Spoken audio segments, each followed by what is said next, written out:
Good evening. It is Tuesday, May 2nd, 2017. Welcome to the Government News Brief. In the news this evening, May-June rains expected to last until the end of July. More incentives for entrepreneurs to get involved in local production, and the Child Care and Protection Agency is working to return children to their biological families. Stay tuned for these and other stories.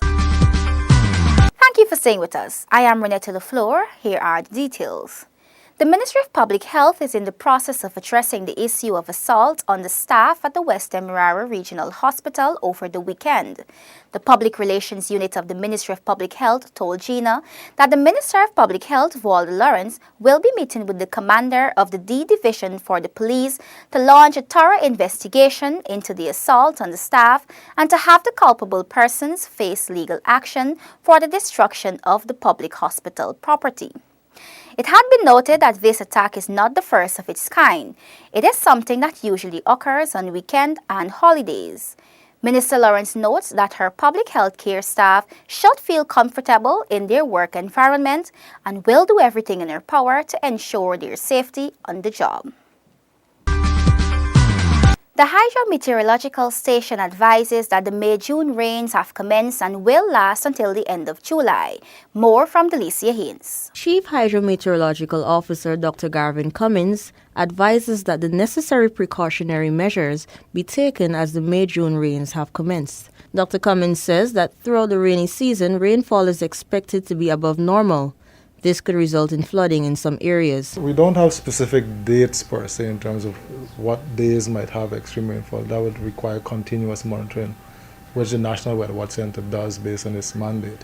However, what we are expecting for this rainfall season is above normal rainfall, which means that the rainfall quantities that we are expecting are above the long-term averages or the 30-year average for rainfall. So we are expecting a wet season. Or more above average in terms of the amount of rainfall that we'll have. Dr. Cummins adds that the necessary stakeholders, including the Ministries of Public Health and Public Infrastructure and the National Drainage and Irrigation Authority, have been furnished with the necessary data to address severe flooding. Areas to be affected are those along the coastal belt. We are always concerned about those areas that are inhabited, the farming areas. And you were talking there about from regions 2 to 6 that should be in a state of alert in terms of what we are expecting. This does not exempt the hinterland locations, but in terms of the coastal area where the major economic activities are, then we'll have to include the entire coast. The Hydrometeorological Service of the Ministry of Agriculture is mandated to observe, archive, and understand Guyana's weather and climate patterns, providing meteorological and hydrological services in support of Guyana's national needs and international obligations. For the Government News Brief, Delicia Haynes. Finance Minister touts additional incentives for entrepreneurs to get involved in production of building materials. Gabriela Patram has more. Minister of Finance Winston Jordan says that he is prepared to recommend to Cabinet that the government give more incentives to private sector individuals and entities willing to get involved in the areas such as clay brick manufacturing and the production of prefabricated houses. Minister Jordan explains that he is keen on seeing houses built for the local and overseas market with Guyana's wood, clay brick, and other locally sourced materials. I want to see maximum use of our bamboo and wood, including the shavings and our coconut being used. And if memory serves me well, I believe that IAST once experimented with producing clay toilet bowls and wash hand sinks.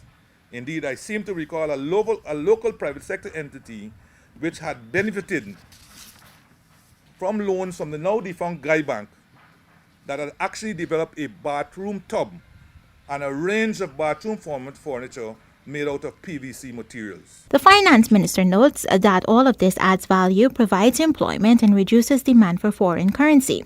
He likens that recently launched government housing program to be the start of a Buy Guyana campaign, similar to that being promoted by the United States President Donald Trump to buy American. If I had Trump-like powers, I would have immediately signed an executive order to enforce such a campaign wherever the Treasury's money was involved.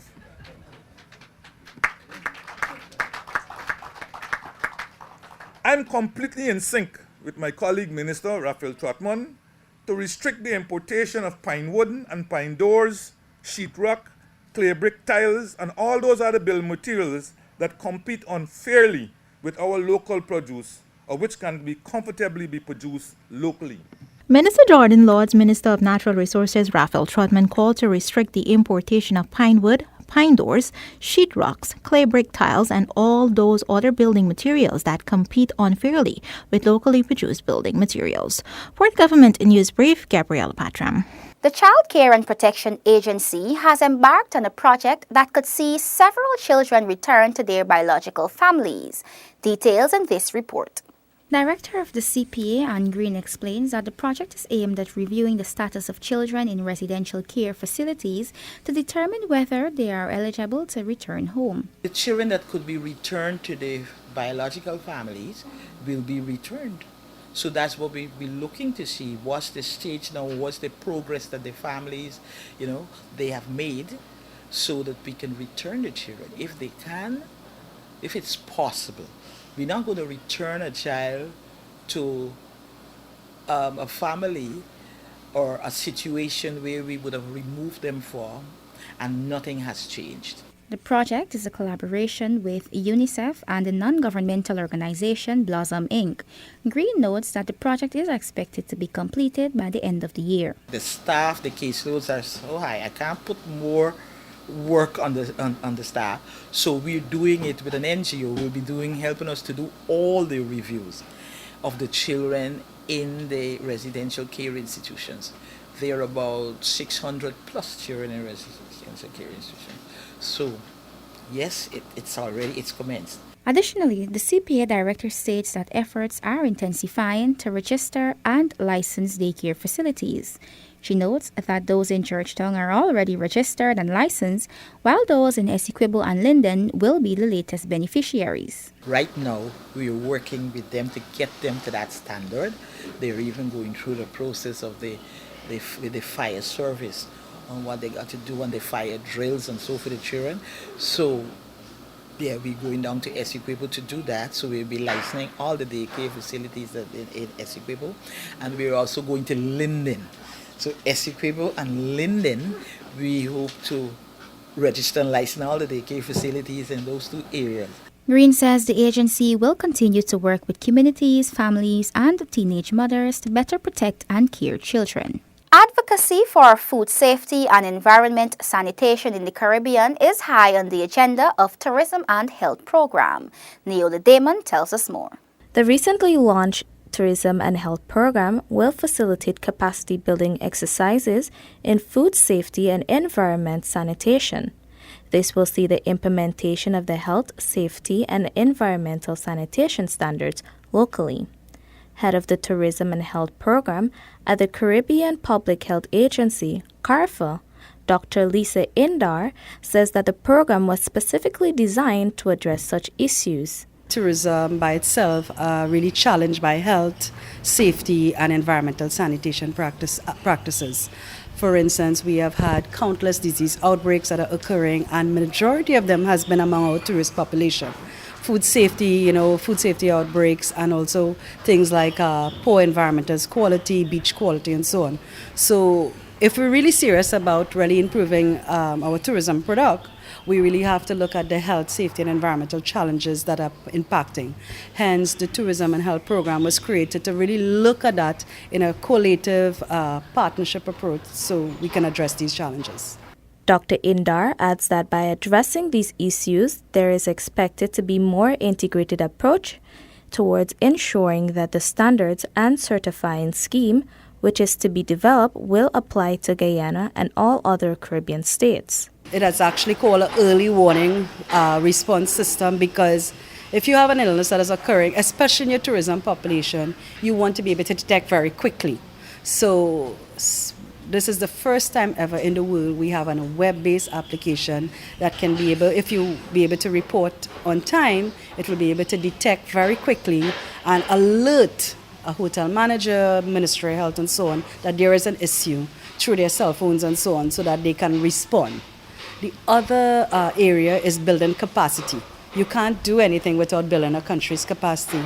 So the program builds food safety capacity, capacity in environmental sanitation, capacity in surveillance and response. Health, safety, and sanitation standards are crucial for promoting healthier, safer, and better quality for tourism products. This component will review national, regional, and foreign best practices and update regional standards to meet current regional and international standards.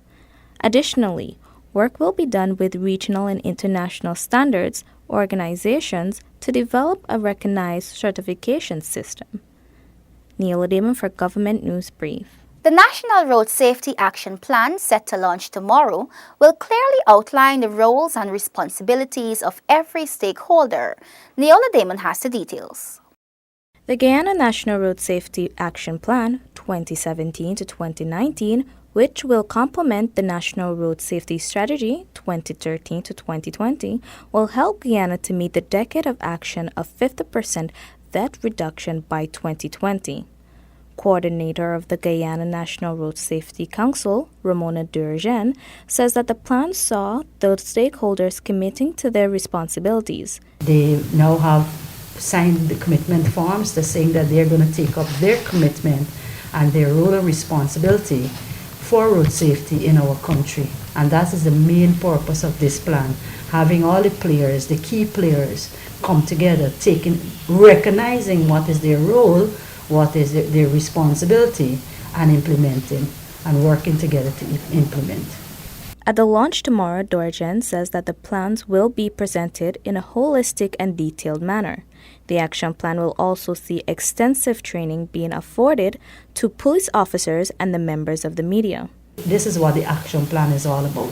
The action plan is giving you your roles, your responsibilities, and the Road Safety Council assisting in having the media trained properly to be able to deliver when it comes to road safety in anywhere, in any area, knowing how to handle, because you sometimes be the first at the scene of an accident, of a crash, and it might be gruesome. You need training in all those areas.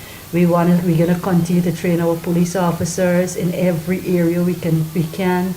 The action plan will be launched tomorrow at the Pegasus Hotel at 10 hours. Minister of Public Security Kemaraj Ramchatan and Traffic Chief Dion Moore are expected to be present along with other key stakeholders. Neil Damon for Government News Brief. We have come to the end of today's edition of the Government News Brief. The details of these and other stories can be found on GINA's website. GINA has an active Facebook page, and we encourage you to visit and like us so you can be informed as the news unfolds. You can also visit our website and YouTube channel. Do join us again tomorrow for another edition of the Government News Brief. I am Renetta LaFleur. Thank you for watching.